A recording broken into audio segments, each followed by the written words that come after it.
Morning, I'm Paul Clarke, the groundsman at Wombourne Cricket Tennis and Bowling Club. Today we're going to talk to you about rolling a cricket wicket in pitch preparation. Here at Wombourne we have a 3-foot auto roller, weighs 1.6 kg when fully balanced up with water. Obviously I tend to roll my pitches for about half an hour at a time. Followed by brushing the grass up to stand the grass up to allow it to dry out. We roll the wicket to remove moisture from the profile to get nice firm hard surface and to help dry the grass plant out to help with the colour change.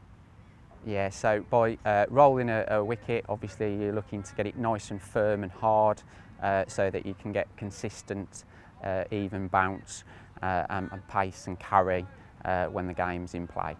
So obviously rolling a wicket, you need a bit of moisture within the profile.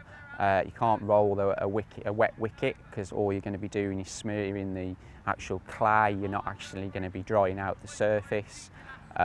Same with if it's too dry, you're not actually removing anything. So the wicket behind me actually had some water yesterday, so I know that it's obviously got a bit of moisture in it to be able to roll it today for use later on today as a practice wicket. So leading up to a match on a Saturday, I tend to roll for half an hour at a time, each of my wickets, followed by brushing to stand the grass up. Generally, I do that probably every day for 7 days leading up to a match to give us a nice firm surface and obviously allow for that pace and carry within the surface. So a good way of checking what moisture is left in the profile following watering is to use a screwdriver, push that down into the surface. You can then see how far that moisture's got down and obviously how wet it is to give you an idea of what's there available to you to roll and how much you need to dry it out.